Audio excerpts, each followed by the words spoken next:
"Ugh, watch it, you clumsy old hag, Tiffany." Vance sneered, her voice dripping with disdain as she leapt back from the spreading puddle of soapy water. Beside her, Jessica Crowe giggled, phone already out. "Honestly, Tiff, she's practically swimming in it. Maybe she thinks the floor needs a bath."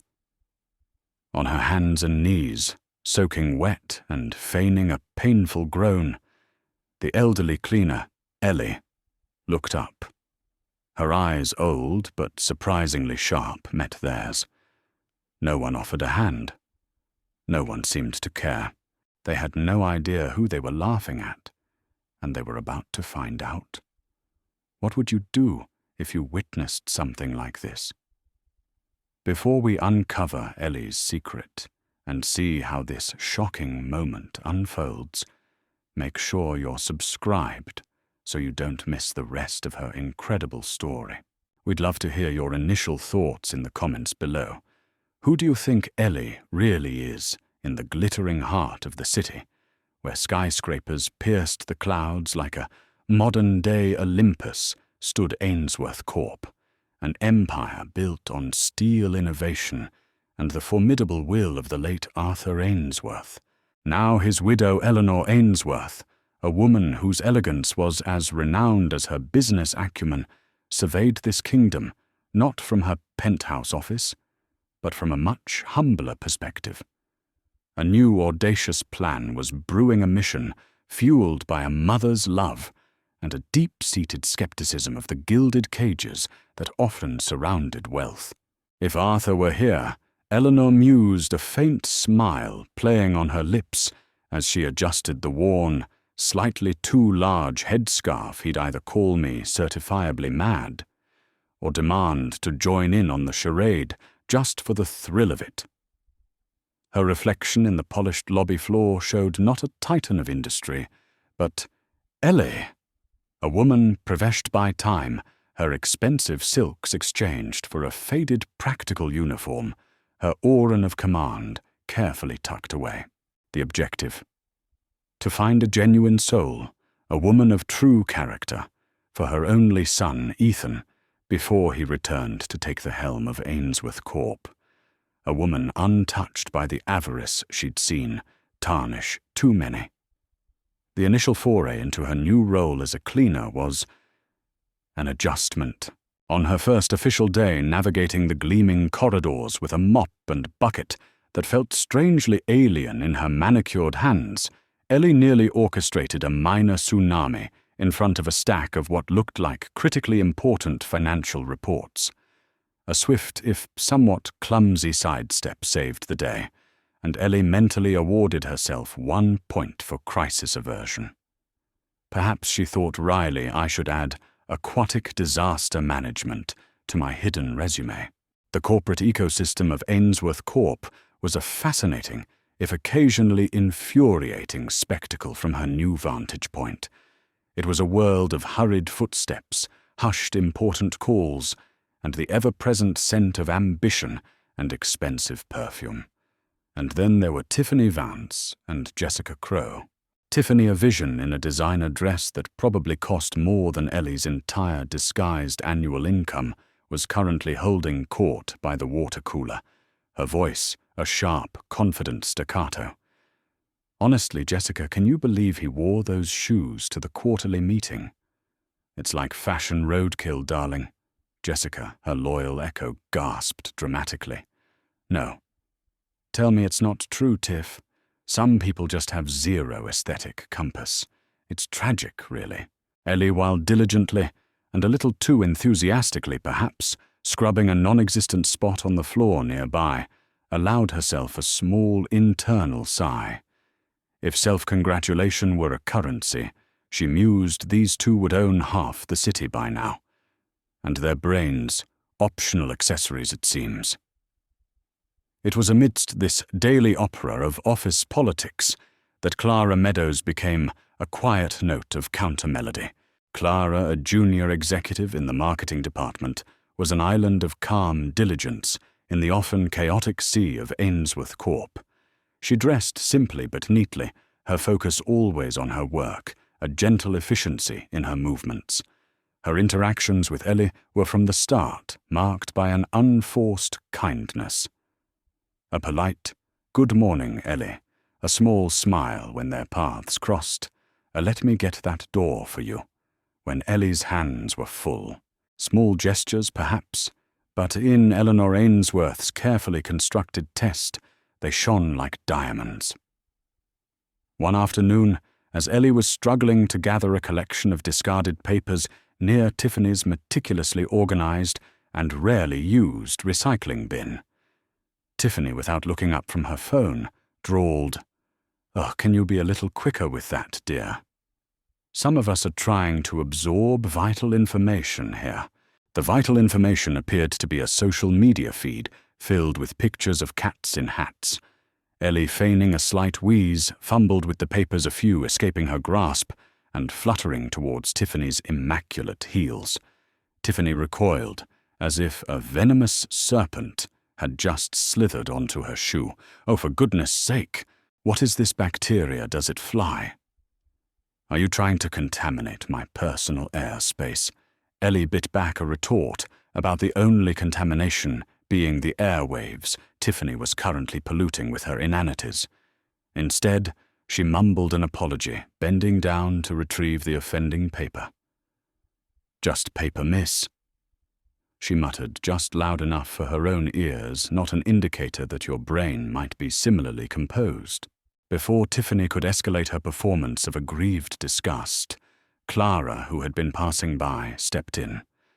"Here, Mama Ellie, let me help you with that," she said softly, her voice a balm in the otherwise tense atmosphere. She quickly gathered the papers, her smile for Ellie warm and reassuring. To Tiffany she offered a polite but firm, "I'm sure Ellie didn't mean to disturb you, Tiffany. It's just a bit of paper." Tiffany sniffed, flicking an imaginary speck of dust from her sleeve. "Well, some people's bits of paper are other people's hygiene hazards." Clara, sensing the brewing storm, simply gave Ellie's arm a gentle squeeze and whispered with a twinkle in her eye, "Don't you worry, Mama Ellie. We get free drama performances around here quite often. It keeps things lively." Just then, the elevator doors tratamentoed open, and a wave of focused energy entered the floor. Ethan Ainsworth, tall, impeccably dressed in a suit that whispered quiet authority, rather than shouting for attention, he exuded an air of calm competence. His gaze, sharp and intelligent, swept across the floor, taking in the tableau his mother disguised as a cleaner, looking flustered, Clara offering quiet support, and Tiffany radiating indignation. He walked over, his expression unreadable. "Is there a problem here?" he asked, his voice even but carrying an undeniable weight. Tiffany, instantly transforming into a model of concerned professionalism, simpered, "Oh, Mr. Ainsworth, no problem at all, just a tiny spill." Ellie was just being a little clumsy. Ethan's eyes, so like his mother's in their perceptiveness, rested interestly on Tiffany for a moment, a flicker of something unidentifiable in their depths. Then they moved to Ellie. "Are you all right, madam?" he asked, his tone unexpectedly respectful. He then addressed his assistant, who was trailing him. "Please ensure our janitorial staff, especially our more senior members, have manageable workloads and all necessary support." Tiffany's perfectly painted lips thinned. Jessica looked as if she might swallow her tongue. Clara simply observed a quiet dignity about her. Ethan's gaze met Clara's again, a brief, appraising look that lingered a fraction of a second longer than necessary. Eleanor, or rather Ellie, lowered her head, trying to suppress the cocktail of emotions defectos within her pride in her son's innate fairness, amusement at Tiffany's rapidly deflating ego, and a burgeoning hopeful warmth towards Clara Meadows. The first act of her undercover operation had certainly set the stage, and the players, it seemed, were beginning to reveal their true colors. The ripples from Ethan Ainsworth's brief but impactful appearance on the floor, and his unexpected courtesy towards Ellie did not go unnoticed. Tiffany Vance and Jessica Crowe, after their initial shock, redoubled their efforts to be seen and admired, particularly when Ethan was rumored to be nearby. Their laughter became a shade louder, their discussions of weekend jaunts to exclusive resorts more pointedly broadcast. Towards Ellie, however, and by extension, Clara, their demeanor acquired a sharper, more disdainful edge. They seemed to view them as unfortunate low-resolution pixels, marring their otherwise high-definition corporate landscape. Eleanor in her guise, as Ellie continued her subtle character assessments with a renewed sense of purpose and sometimes a private chuckle. The next stage of her undercover operation involved the communal lunchroom, a place where she reasoned true natures often surfaced amidst the crumbs and chatter. One Tuesday, Ellie brought in a container of homemade stew. It was a hearty traditional recipe her own grandmother used to make, fragrant with herbs and slow-cooked meat, a far cry from the minimalist salads and artisan sushi that usually graced the lunchroom tables of Ainsworth Corp's trendier employees. The aroma, rich and undeniably uncorporate, preceded her.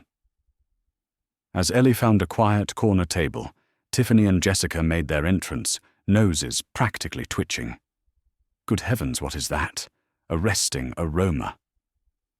Tiffany stage-whispered to Jessica, loud enough for half the room to hear. She fanned the air dramatically with a perfectly manicured hand. Jessica, ever the loyal acolyte, wrinkled her nose. It smells so vintage, doesn't it, Tiff? Like something you'd unearth from a forgotten corner of a great-aunt's pantry. Ellie, unfazed, began to eat her stew with quiet enjoyment. A few moments later, Clara Meadows entered her own simple lunchbox in hand. She spotted Ellie alone, and without hesitation walked over. "Good afternoon, Mama Ellie." Clara greeted warmly. "That looks and smells wonderful. Something homemade." "Indeed, child Ellie," replied, her eyes crinkling at the corners. "My grandmother's recipe. Would you care to try a little?" Clara's face lit up. "Oh, I'd love to. Thank you." As Ellie ladled a small portion into a spare container lid for Clara. Tiffany, who had been observing this exchange with an air of fascinated horror, couldn't resist a comment. "Clara, darling, are you sure about that? Your palate must be exceptionally adventurous. I just ordered a $100 organic deconstructed salmon and microgreens bowl. Delivered, of course. One must maintain standards even at lunchtime." Ellie thought a smile twitching at her lips. $100 for artfully arranged raw fish and leaves. This child probably thinks money grows on trees, or more accurately, on her father's credit card. Clara, however, simply smiled at Tiffany before turning back to Ellie and taking a bite of the stew. Her eyes widened slightly. "Oh, Mama Ellie, this is absolutely delicious. It reminds me of a dish my mother makes, though Mum has a habit of adding let's call it an element of surprise, when she forgets an ingredient or two." Ellie chuckled a genuine warm sound. "Ah, the best family recipes always have a few secret and sometimes accidental ingredients, my dear." The easy camaraderie between the old cleaner and the young executive did not go unnoticed. Ethan Ainsworth, on his way to a meeting, happened to pass the lunchroom. The open doorway offered him a brief vignette. Clara, laughing, sharing a humble meal with the elderly cleaner he'd spoken to the day before, while other, more flamboyantly dressed employees cast curious or disdainful glances. He paused for a fraction of a second, an unreadable expression on his face, before continuing on his way. He was beginning to see a pattern, a quiet counter-narrative to the usual office dynamics. Later that week, Ellie, while tidying up near an unused workstation, accidentally let a small, worn storybook slip from her apron pocket. It was a collection of old folk tales, one her late husband, Arthur, had particularly cherished and often read aloud to a young Ethan. Clara, passing by, noticed it on the floor. "Oh, Mama, Ellie, you dropped this," she said, picking it up. She glanced at the cover. "What a lovely old book. Are these fairy tales? Something like that, dear?" Ellie said, a touch of wistfulness in her voice. "My late husband, he believed these old stories held more truth than most newspapers. There's one in here about a king who disguised himself to find an honest friend. He always said, 'Appearances are a grand masquerade, Ellie, but character is the face beneath the mask.'" Clara listened intently, her expression thoughtful. "That's a beautiful sentiment, Mama Ellie, and a wise one." Tiffany, who had overheard the tail end of the exchange while touching up her lipstick, rolled her eyes dramatically at Jessica. Fairy tales and old cleaners. Honestly, some people's entertainment choices are just quaintly depressing. The real test, however, came towards the end of the week. A minor but crucial presentation slide for an upcoming marketing campaign, one Clara had meticulously prepared, suddenly contained an glaring error. A statistic that was wildly inaccurate and could make the entire proposal look amateurish. Clara was certain she had double-checked everything. Panic flared in her chest as she realized the final version was due to be submitted to Ethan's office by end of day. Tiffany, who had helpfully offered to look over Clara's shoulder earlier, feigned sympathy. "Oh, Clara, what a dreadful mistake. Mr. Ainsworth will not be pleased. Such a shame, you were doing so well." There was a predatory gleam in her eyes.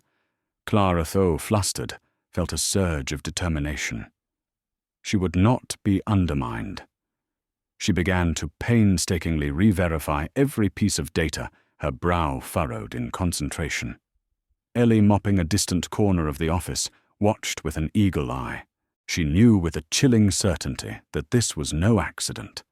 The stakes of her little experiment had just been raised, and she felt a knot of anger tighten in her chest on Clara's behalf.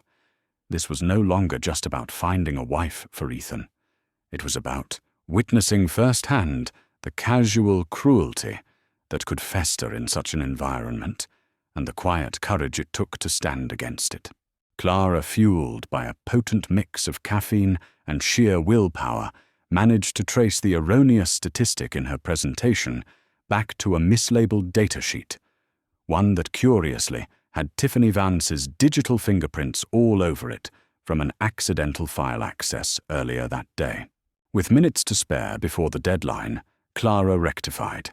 The error added a polite but firm note to her direct manager about the data discrepancy, CCing Rose, the receptionist, who had a knack for accidentally forwarding interesting emails to relevant parties and submitted the corrected presentation. Ethan Ainsworth, upon reviewing it, was reportedly impressed not only by the content, but also by a discreet addendum from Clara's manager, praising her diligence in catching a potentially embarrassing data anomaly.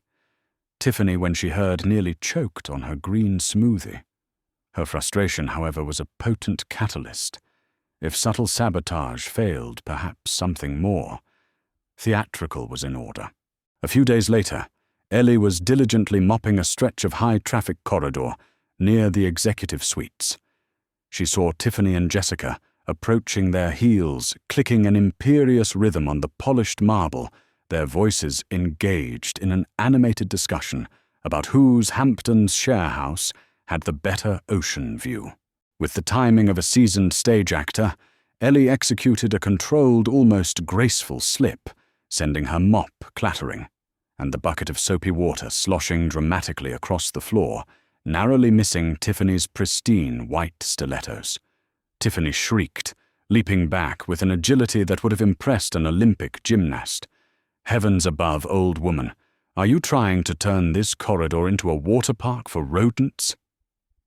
"My shoes almost became a casualty of your aquatic incompetence," Jessica, ever the dutiful chorus, gasped. "Tiff, are you okay? That was a near-death experience. For your shoes, I mean." She then, with questionable judgment, pulled out her phone, seemingly about to document the hazard. Ellie, meanwhile, was artfully sprawled on the floor, clutching her lower back and emitting a series of pained, yet dignified groans. "Oh, my back. My poor old back," she lamented, loud enough to attract attention, but not so loud as to seem overly melodramatic. She was, after all, an Ainsworth. Even in disguise there were standards. Tiffany and Jessica merely stood there, arms crossed, a mixture of annoyance and cold amusement on their faces. "Well, don't just lie there like a beached whale. Get up and clean this mess," Tiffany snapped. "Some of us have important places to be, unlike, well, you." Before Ellie could deliver a suitably cutting internal monologue about Tiffany's distinct lack of importance in the grand scheme of things, Clara Meadows appeared, concern etched on her face. "Mama Ellie, are you hurt?" She rushed to Ellie's side, ignoring the disdainful looks from the other two. "Let me help you." As Clara tried to assist the frail Ellie to her feet, Ellie, with a mischievous glint in her eye that Clara couldn't see, made herself surprisingly heavy. Clara grunted, with the effort her smaller frame struggling. For a moment, it looked as if they might both topple over in a heap, a scene that would have undoubtedly made Tiffany's social media highlights. Perhaps a cool, authoritative voice cut through the air, some actual assistance might be more productive than live commentary. Ethan Ainsworth stood at the end of the corridor, his expression unreadable, but his eyes holding a glint of something that made Tiffany and Jessica instinctively straighten their already ramrod-straight postures. "Mr. Ainsworth," Tiffany chirped, her voice suddenly several octaves higher and dripping with faux concern. "We were just assessing the situation, ensuring Ellie was comfortable." Ethan's eyebrow arched almost imperceptibly. "Indeed. Your dedication to situational assessment is truly remarkable, Miss Vance. If you and Miss Crowe have an abundance of free time for such theatrical observations, perhaps I should assign you to oversee the next office ergonomics review. You clearly have a keen eye for potential hazards." Tiffany's smile froze. Jessica looked like she might spontaneously combust from embarrassment. Ethan, without another glance at them, moved to help Clara. "Allow me, Miss Meadows. Mama Ellie, are you seriously injured?" "Just my pride, young man, and perhaps a bruised dignity," Ellie said, allowing Ethan and Clara to help her to a nearby bench. Rose, the ever-efficient receptionist, was already on the phone, presumably to the company nurse, despite Ellie's protests that a cup of tea would be a far more effective remedy. Ethan's gaze softened as he looked at Clara. "Thank you for your quick thinking, Miss Meadows. It's refreshing to see such initiative." He then turned a sterner look towards the now silent Tiffany and Jessica. "I trust that the rest of the staff will also offer assistance when it's needed, rather than critique the performance." The incident, dubbed Watergate by some of the more irreverent junior staff, well out of earshot of Tiffany, of course further solidified Clara's reputation as a kind soul, and Ethan's as a fair, if somewhat intimidating, new leader. It also fanned the flames of Tiffany's resentment. Clara Meadows and that meddling old cleaner were becoming a significant irritation. A few days later, a rumor began to circulate. A whisper at first, then a more persistent murmur, confidential details from an upcoming highly sensitive marketing proposal, one Clara was peripherally involved with, had somehow been leaked to a rival blogger, known for their scathing industry takedowns. The leak wasn't catastrophic, but it was embarrassing, and it pointed to an internal breach. Clara felt a cold dread creep up her spine. She knew with a sickening certainty that this was far more serious than a mislabeled statistic or a spilled bucket of water. This had Tiffany Vance's meticulously manicured venom-tipped claws all over it. The summons came an hour later. "Mr. Ainsworth will see you in his office now, Miss Meadows." Rose's voice over the intercom was unusually subdued, As Clara walked towards the imposing oak doors of the CEO's office, she couldn't shake the feeling that the polished floor beneath her feet was about to give way. Ethan Ainsworth was waiting, his expression unreadable, the leaked blogger's post open on the large monitor behind him. The air in the room was thick with unspoken accusations, and Clara knew this time her integrity alone might not be enough. The atmosphere in Ethan Ainsworth's office was thick enough to spread on toast.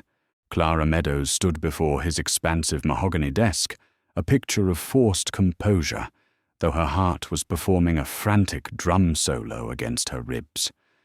Tiffany Vance, summoned a few minutes later, sauntered in with an air of feigned reluctance, as if inconvenienced by such trivialities. Jessica Crowe trailed behind her, looking pale and decidedly less confident than her mentor. Miss Meadows' Ethan began his voice, a low, serious timbre that commanded attention. We have a significant issue. Confidential details from the Phoenix Initiative proposal appear to have been leaked. Your access logs show you were one of the last to handle the sensitive sections. Clara's breath hitched.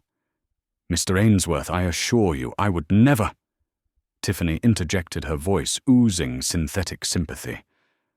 Oh, Ethan. I mean, Mr. Ainsworth. Perhaps it was an accident. Clara is still relatively new to projects of this magnitude. Maybe she just clicked the wrong button, sent it to the wrong group chat. It happens to the best of us, though usually not with multi-million-dollar campaign strategies. She gave a delicate, dismissive shrug. Before Clara could defend herself against this thinly veiled accusation, the intercom on Ethan's desk buzzed. Rose's voice, usually crisp and professional, had an uncharacteristic tremor. Sir, Ellie from housekeeping is here. She says it's urgent, regarding Miss Meadows. Ethan frowned. Ellie, send her in, Rose. The door opened, and Ellie shuffled in, looking more stooped and frail than usual, a small, inconspicuous digital voice recorder clutched in her hand. Tiffany rolled her eyes with theatrical impatience. Honestly? Now the cleaning staff are involved in corporate espionage discussions.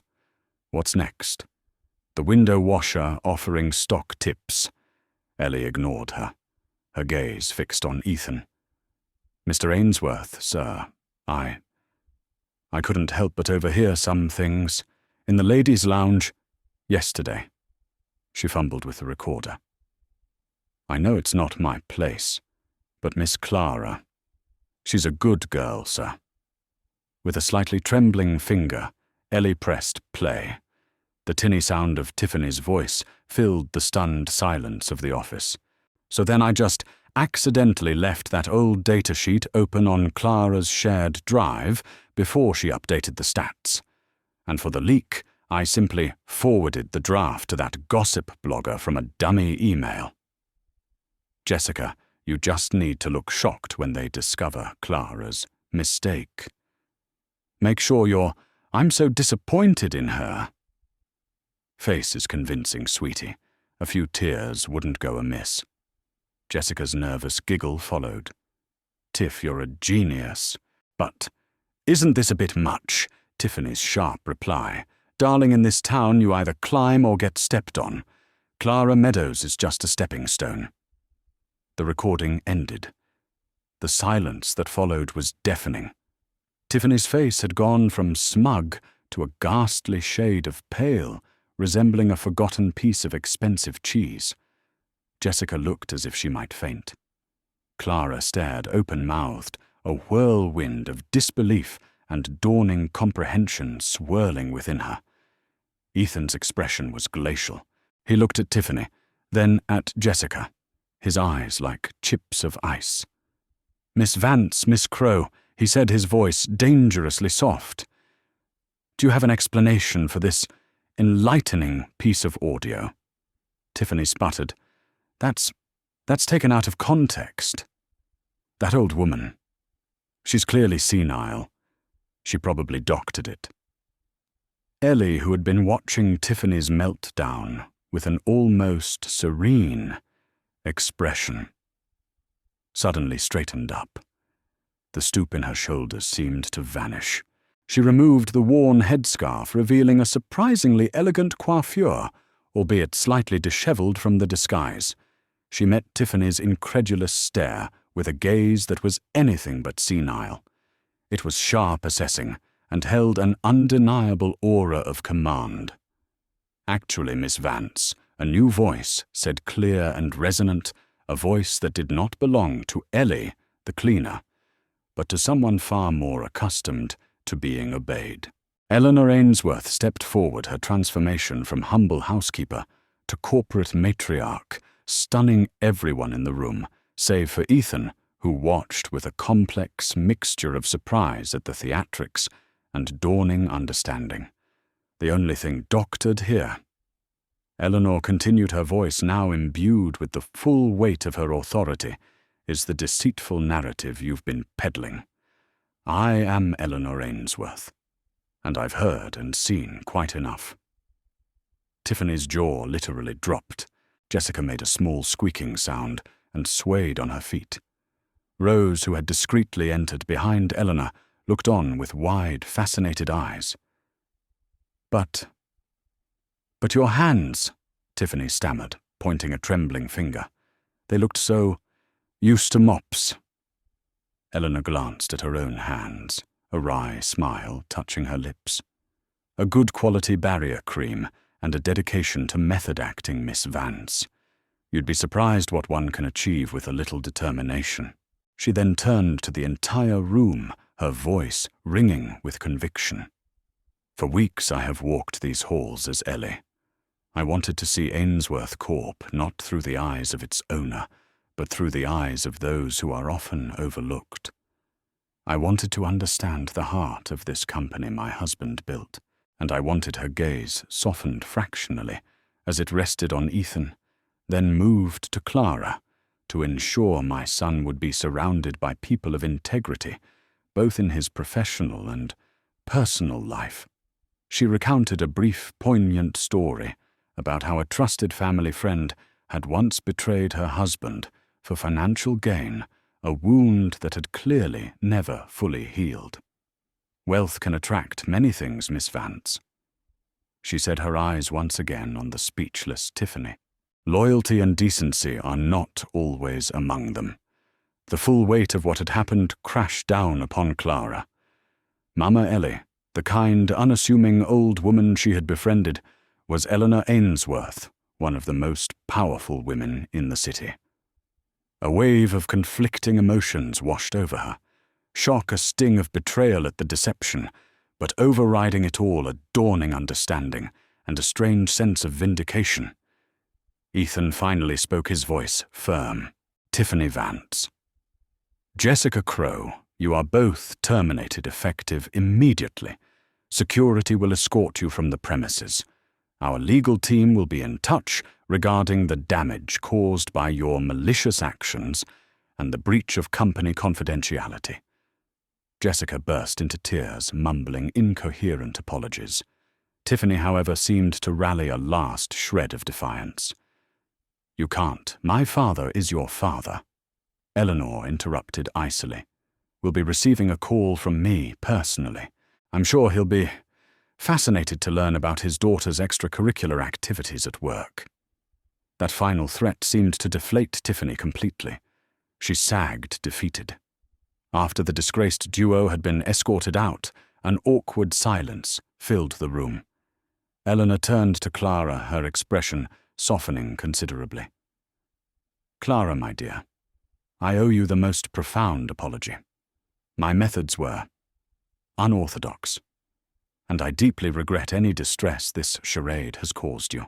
Clara looked at the woman who had been Mama Ellie, then at the formidable Eleanor Ainsworth, and finally at Ethan, whose eyes held a mixture of apology and something else, something that made her heart flutter unexpectedly. I don't know what to say, Mrs. Ainsworth." Clara managed her voice a little shaky. "Please," Eleanor said gently, a hint of the Mama Ellie warmth returning to her voice. "Call me Eleanor, and perhaps in time you might forgive an old woman's rather elaborate scheme to protect her son, and find a little bit of truth in a world often filled with artifice." Ethan stepped forward, then his gaze sincere. "Clara, what my mother did was extreme, but her intentions, I believe they came from a good place. What you endured was unfair, and for my part, in not seeing the truth sooner, I am truly sorry. The mask had well and truly fallen, and in its place the raw, often complicated light of justice, and perhaps something more, was beginning to shine through. The fallout from the great Ainsworth unmasking, as it was soon whispered about in hushed and considerably more respectful tones throughout Ainsworth Corp, was swift and decisive. Tiffany Vance and Jessica Crowe vanished from the corporate landscape faster than free pastries in the break room, their cautionary tale serving as an unspoken memo to all. Ethan Ainsworth, true to his word, didn't just stop at removing the overtly toxic elements. He initiated a company-wide culture review. At an all-hands meeting shortly thereafter, he announced new policies promoting respect, transparency, and zero tolerance for bullying. The most memorable moment, however, came when he gestured towards his mother, Eleanor, who was seated in the front row, looking every inch the formidable matriarch. She was no mop in sight. And finally, Ethan declared, a ghost of a smile playing on his lips, Ainsworth Corp will be instituting a new, informal performance metric, the Mama Ellie Kindness Quotient. Anyone failing to demonstrate basic human decency, particularly towards our invaluable support, staff may find their career trajectory recalibrated. A wave of nervous laughter, quickly followed by applause, rippled through the auditorium. Eleanor winked at him. Clara Meadows understandably took a little time to process the whirlwind. She was offered, and after careful consideration, accepted a promotion to a role that genuinely utilized her sharp intellect and quiet competence, a position she earned tenfold, not through any perceived favoritism, but through sheer merit. Her initial days in the new role were marked by a charming, relatable awkwardness. Once, while rushing to a strategy meeting, she collided with Ethan in a corridor, sending a cascade of market research papers flying. As they both bent to retrieve them, their hands brushed, and they shared a laugh that was far more genuine than any of the forced pleasantries of their previous office encounters. Still keeping me on my toes, Miss Meadows' Ethan had teased his eyes warm. Or should I say Mrs. Ainsworth to be eventually, if I play my cards right. Clara had blushed, but her answering smile was radiant. Eleanor, for her part, shed the last vestiges of Ellie and embraced her role as mentor and increasingly as a friend to Clara. They shared lunches, proper ones this time, sometimes even featuring Eleanor's surprisingly good homemade stew, now served on fine china. You know, Clara, Eleanor confessed one afternoon, sipping her tea, when I was Ellie and tripped with that bucket, I was genuinely terrified Jessica Crowe was going to live stream my performance art. The indignity Clara giggled. Well, Eleanor, for what it's worth, your performance was Oscar-worthy, and you certainly know how to make an entrance. And an exit, my dear Eleanor, said, her eyes twinkling. Ask Tiffany Vance. The burgeoning relationship between Ethan and Clara was a study in sincere, unpretentious affection. Ethan, the confident CEO, found himself endearingly clumsy when it came to romance. He once meticulously planned a 5-star dinner date only for both of them to get a mild case of food poisoning from an overly ambitious oyster appetizer.